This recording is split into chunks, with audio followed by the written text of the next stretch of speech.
Oh yeah, yeah, but you come from the times where you guys would you guys would jump on go-karts in the Yeah. middle of a competition with the attitude of like, what's the worst that can happen? We end up in wheelchairs for the rest of our lives, That's and true. just go full send. So we have a little bit more adult supervision Paulie, these tell us. days. Well, we had adult Paulie, tell supervision. us Yeah, it about the doesn't mean go-karts, any of mate. us were the What are they adults. talking about?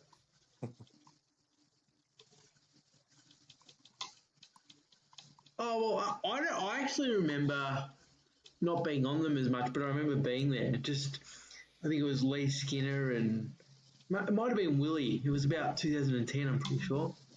Yeah, just going to the go kart tracks on day off. I don't know if it was in between comp or after comp, and I actually found talking about that. I was cleaning out the house the other day, and I need to open it up. I found a DVD that Lee Skinner made from 2010 about one of those Malaysian trips, and it was mainly just the lifting and the touristy stuff. And I'm pretty sure that the go karting is on there somewhere, or something similar. So it was just I don't know. It was just a different time. I mean, we did lock down and not do things and stay recovered, but when we did trips, we just did stuff.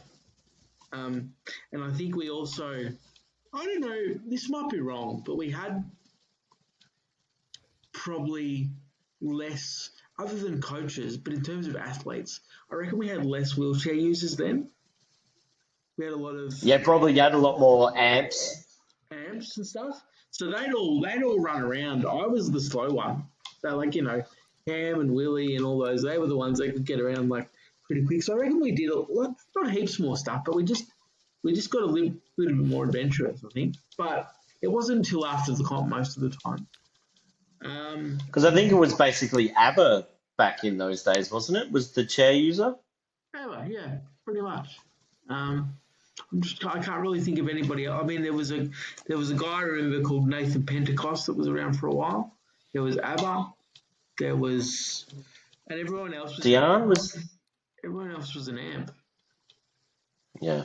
Yeah, so it was a different, you know, it was a different time. But it's funny how it all it's sort of a bit of a blur. But we also had. I'm just trying to think of some of the other things we did. One of the things I remember from those days, I don't know why it sticks in my mind so much, but ABBA's Australianisation ceremony before one of the comps. It's something I'll never Yeah. forget. It's just he became an Australian citizen and then competed in the comp. And you know how you have to sing the Australian anthem? He sort of struggled with that a little bit. So he went down the he called it Aussie Matilda. That was his version of the Australian anthem. Uh, He'd go, Aussie Matilda, Aussie Matilda. I don't know why, but I'll just never forget it. It was just in this room, and I think it was one of my first international comps because it was '07, and I don't know why, but it's just one of those memories that I don't know. I'll never forget.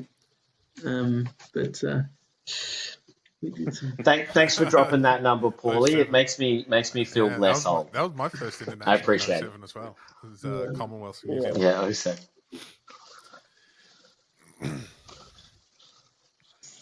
Yeah. I was still an idiot that thought he was going to be a basketballer in '07. Hobbits don't play basketball. Yeah. Yeah, who at 5'2"? Yeah, exactly. Who at 5'2" honestly thinks, you know what? I'm going to be an international wheelchair basketball athlete. Like, it's So insane. what was It is your absolutely first? insane.